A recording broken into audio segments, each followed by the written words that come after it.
In terms of actors with disabilities getting into the business, oftentimes it's very hard because I can think of at least 3 auditioning spaces where you can't, if you're in a wheelchair, you can't get in there. First you have to have a role written, then you have to hopefully have that role not be a stereotype such as the young man in a wheelchair who is bitter. I would call up and I would say, "Hi, Susan Sharna's talent agency for people with disabilities." And I would, you know, get them saying to me, "Well, is it a donation you're looking for?" Hello and welcome to DNet, the Disability Network. I'm Susan Pettit-Crossman. Breaking into a performing career in the world of television and movies is difficult for anyone. For people with disabilities, it's even harder.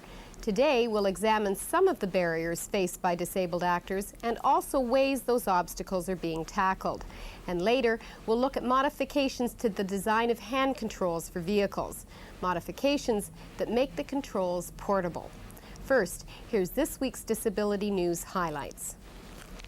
Ricky Ray, the eldest of 3 brothers who received contaminated blood products, died last week from AIDS.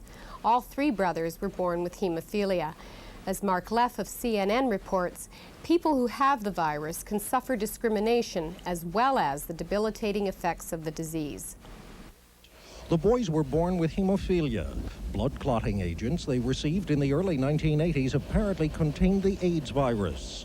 The local school board refused to let the boys attend class. The family sued and settled out of court for more than $1 million. In 1987, just after Ricky and his brothers began attending school, somebody firebombed the Rays' home, and the family decided to leave Arcadia and move to Sarasota. Robert and Randy Ray have continued to lead relatively normal lives. The family is reportedly getting $1 million from companies that make hemophilia medication. After Ricky was hospitalized again with pneumonia and other AIDS-related problems, he said he dreamed about dying. A day later, Ricky got the phone call he'd requested from the president-elect in Little Rock. Ricky told him how important it was for him to do more things for AIDS and for people with AIDS because, you know, it was not only him, but his brothers were affected and a lot of his friends. And Governor Clinton, you know, promised him to do everything he could to make it better. But he never got the meeting he wanted. Ricky Ray went home for Thanksgiving and died there at age 15. In Canada, it's estimated that 800 hemophiliacs infected by contaminated blood will have AIDS by 1995. The Canadian Hemophilia Society charges that provincial governments are to blame for an AIDS-contaminated blood scandal. The society claims that tainted blood was used even after Canada began mandatory testing for the AIDS virus in 1985. A man in Winnipeg has grabbed the attention of a small community in northern Manitoba. Chris Davis is quadriplegic.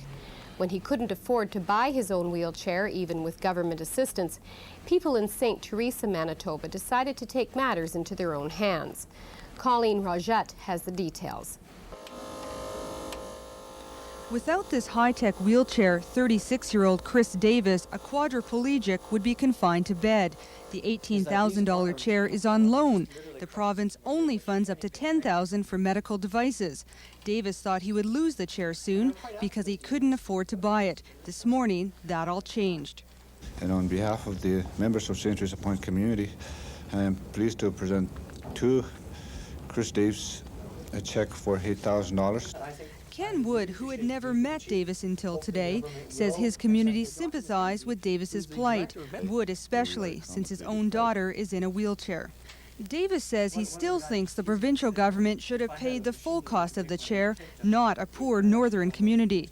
And his criticism for the provincial government doesn't stop here. He says the government's mandate is community-based health care and questions why he's being cared for in a hospital. What the hell is the holdup? You're wasting $16,000 a month. The total price of this chair. Davis wants to live here, 1010 Sinclair, a community-based healthcare center, saying it's cheaper, about $1,500 a month, opposed to the $16,000 a month in hospital. The health minister says it's not a matter of money in this case. It's a matter of where Davis would receive the medical care he needs. It is not an issue of not wanting to put the individual in the community. It's finding the location that can adequately meet his needs without sentencing him to ill health and possible serious repercussions. A medical assessment is currently taking place on whether or not Chris Davies can live elsewhere. In the meantime, he has the comfort of knowing he won't lose his high-tech wheelchair, thanks to the people in St. Teresa Point. Colleen Rajat, CBC News, Winnipeg. The federal government will provide over $900,000 for accessible ground transportation at Canadian airports. Shirley Martin, Minister of State for Transport Canada, made the announcement last week. The money will go towards rental cars, interterminal shuttle buses, accessible airport limousines, and hand controls for rental vehicles. Royal assent has been given to the Ontario Advocacy Act and companion legislation. The laws will protect the rights of citizens to make their own choices when they are vulnerable as a result of a disability, aging, illness, or accident. The legislation will guide advocates who are chosen by the vulnerable person to follow their wishes. It is also considered central to shifting health care from institutions to the community.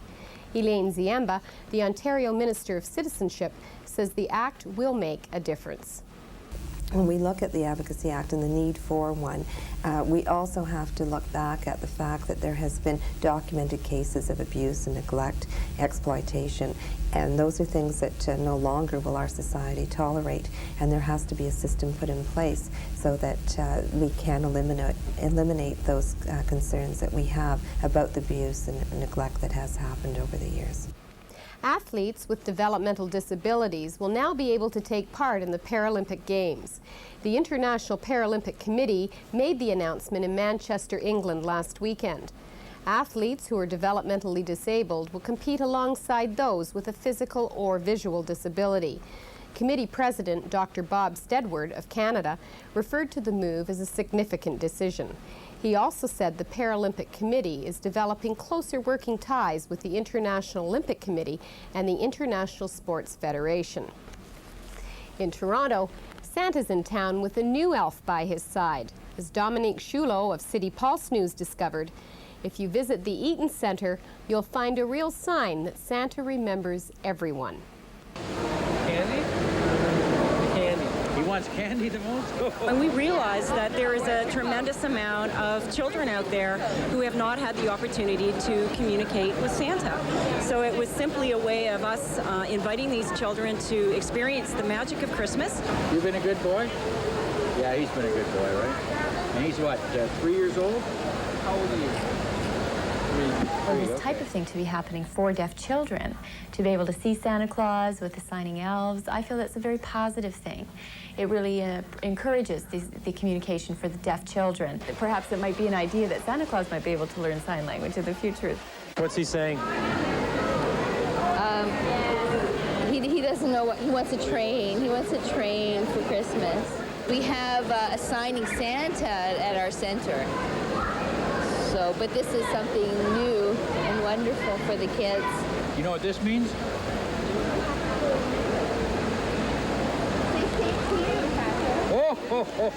So you started learning some sign language, have you, Santa? That's right, that's I have. And it is wonderful to see these children here. Santa and his signing elf will be on hand here at the Eaton Centre until December 23rd, wishing everyone a Merry Christmas and helping these deaf children make their Christmas wishes heard. Dominic Chulot, City Pulse. And that's this week's Disability News Highlights. When we come back, making it in the movies. Disabled actors knock on the doors.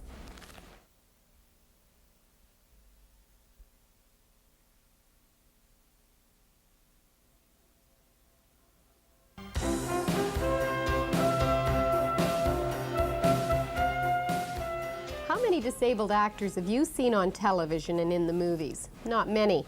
It's an industry that presents many hurdles for most minority groups. Some of those groups have started to make a little headway, but disabled people are only just starting to get their foot in the door. Efforts are being made to improve the situation, but it is still difficult for people with disabilities to even get proper training.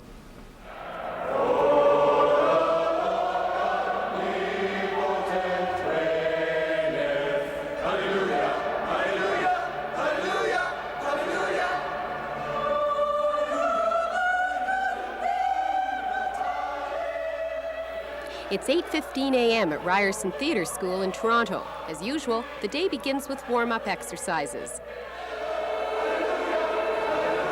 This class has about 50 students. Like most acting classes, none of them are disabled.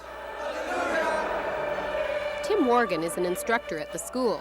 Don McQuarrie and Iris Bannerman are coordinators of the acting program. Up till now, no person with a disability has applied to the theatre program. We've not had anyone apply. Right. And I think it's the chicken and egg thing. I think if we had someone apply, then we'd get onto physical plant to how renovation is done. At the moment, we could take a student through the first year of the program. Easily. Yes, we've already dialogued about this. Yes, anticipated that event. Yeah. It is moving from the first into the second and third years of the program that we go into buildings which just don't have access. Ryerson is fairly typical. Only a handful of theatre arts programs in Canada will accommodate disabled people.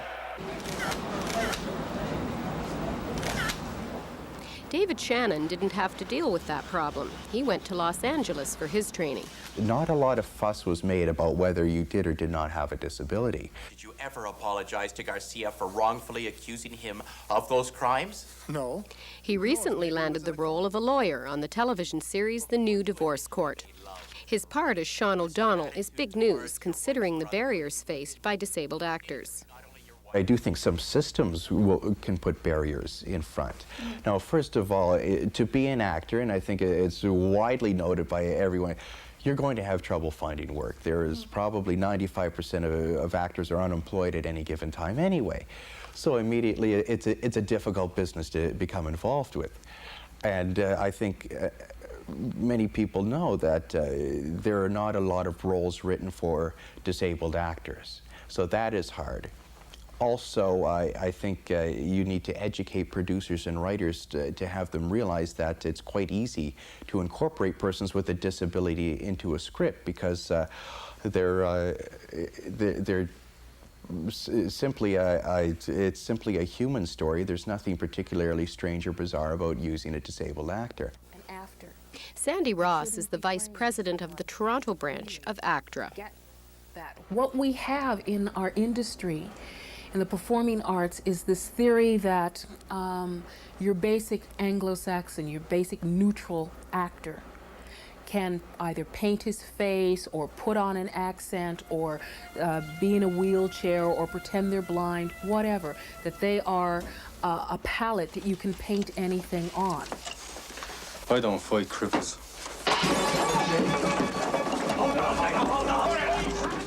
When you start dealing with people who already have an accent, then, oh, well, no, they can only be Hungarian. Or if they have a color, oh, no, well, it wasn't written for a black. And you go, it's a secretary.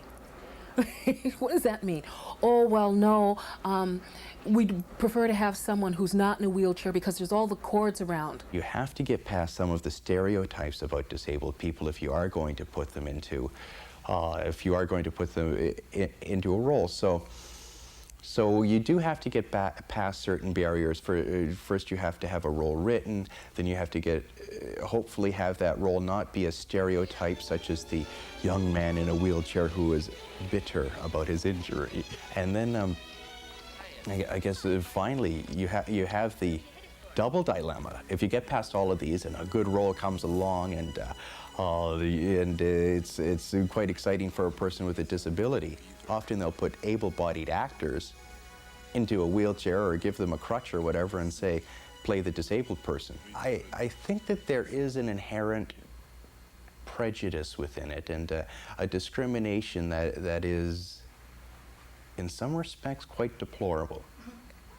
And therefore, I do disagree with it. I mean, you would not today see in any movies when the character should be black, a white person putting on black makeup. You know, that would be, it would be beyond people's thinking. But in fact, they do it with persons with a disability. Now, I say that, I find it rather shameful. But at the same time, some of the actors that have played the parts of persons with a disability have done it with superior skill.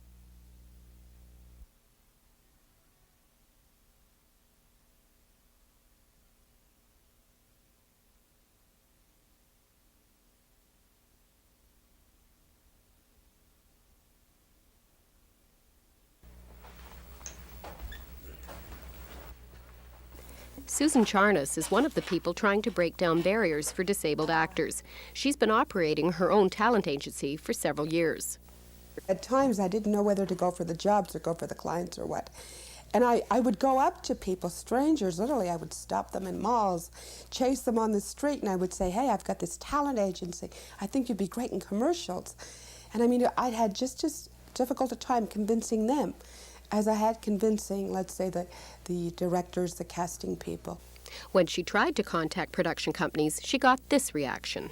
I would call up and I would say, hi, Susan Charnas, talent agency for people with disabilities. And I would, get them saying to me, well, is it a donation you're looking for? Oh, donation, I would go, I'm not looking for a handout, but a hand up. It's a big difference. It was very, very difficult. Currently, Susan Charnas represents 100 clients, of which only half a dozen are ACTR members. For its part, ACTR released Into the Mainstream, a book featuring minority and disabled actors. The popularity of the original book, published in 1990, prompted ACTR to come out with an updated version. We kept hearing, well, I can't find any visible minorities, I can't find anybody with the right accent. Oh, I'd love to use so-and-so, but, there's only really about 6, and we'd have to use them over and over. So in 1990, we came out with Into the Mainstream. We then came out with the second one, the 92, 93. We launched it September 9th, and this has been a huge hit. This one contains 491 performers, and we actually have a much larger ratio of disabled performers. And so once again, you can't say you couldn't find any. There are people with great talent. A lot of my people have done non-union jobs. That means they're not part of ACTRA. And the only way to get into that book is to have done parts that ACTRA sort of sanctioned, within the union. So that's why they're not in there. Before anyone can be auditioned, producers and casting directors must decide on the type of people they want. Maria Armstrong is head of talent for CBC Television. I'm sure there's a lot of people that don't want to be bothered with the disability. I can't tell you any of them. I know the CBC is open to dealing with whatever. And not just because we're a public broadcasting company, but also we have the responsibility to reflect the community in communities in Canada. Canadian television, for example, the CBC, is publicly funded. Disabled people are taxpayers as well as non-disabled people, but you don't see disabled people on the publicly funded television network. In terms of actors with disabilities getting into the business, oftentimes it's very hard because I can think of at least 3 auditioning spaces where you can't, if you're in a wheelchair, you can't get in there because you have to walk upstairs. There's no elevator. So how do you get auditioned? Still such and ever so. It is by evil. While the instructors at Ryerson would encourage disabled people to attend, they aren't totally prepared for the day when someone shows up for class. I think we'd have to do on the spot at that time thinking and really be creative as we went along. I think it's attract the students, then access, retention, retaining the students, and ultimately graduating them. Those are the steps in the process.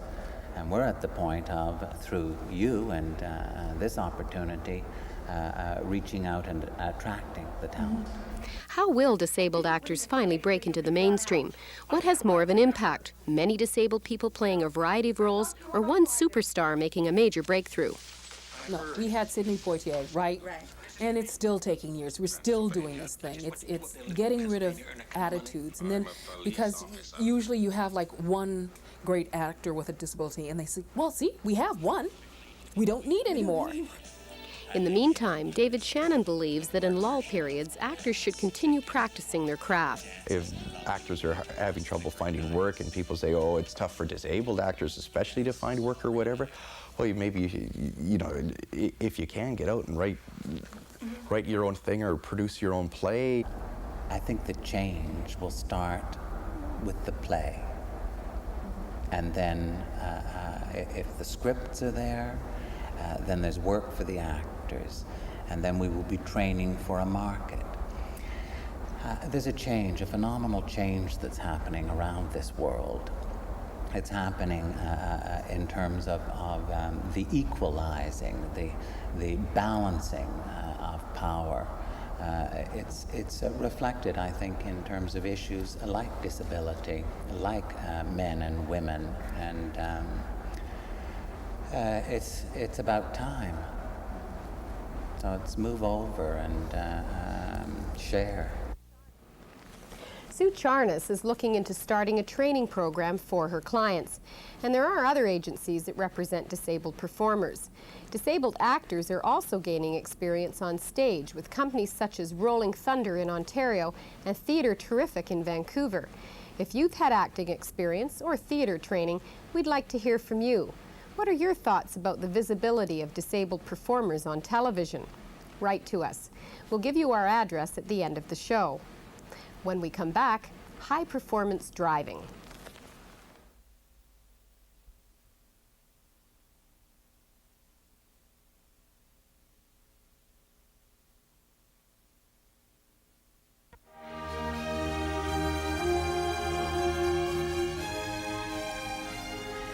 A few weeks ago on DNet, we dropped by a high-performance driving class that was being run for people with disabilities. Pierre Thibodeau was one of the people who took part in the course, and he brought along his own portable hand controls. So think about it, quarter turn on the steering wheel, 50 kilometers an hour, constant speed, listen for my signal. This is a portable hand control which I use whenever I'm in flying or you get to an airport where there's no car equipped with hand controls. Portable, you have to be very cautious with because they don't respond as well and as precisely as a regular hand control which is attached underneath the steering column. As you can see on this one, all you have is two wing nuts by rods and by pedal, and you cannot stabilize yourself with it because you can actually shift it from one hand to the other. So portable hand controls are not for everyone. You need very good trunk muscles and balance and very good hands and strength in your arms. Otherwise, it's very, very dangerous and people should actually stay away from it. This model here is a push-push, so you actually push for brake on the big rod here, or you push on this one for throttle. So it's one hand operated. You only have one hand on the steering as you would with a regular hand control. This one is not that difficult to operate, but if you want to steer, brake, and throttle at the same time, it can be a bit hairy sometimes. There are a number of different designs that have reached the market over the last few years. Aside from personal use, they are being used by car rental agencies and some car dealerships. If a car dealer has the controls, it makes it possible for a disabled customer to test drive cars. Also, some portable models of hand controls can be attached more securely, but they take longer to install. That's our show. If you have any comments, we'd love to hear from you. I'm Susan Pettit-Crossman. See you again next week. Now, here's our address. Disability Network, CBC, Box 500, Station A, Toronto, M5W1E6. That's the Disability Network, CBC, Box 500, Station A, Toronto, M5W1E6. Or you can fax us at 416-975-5636.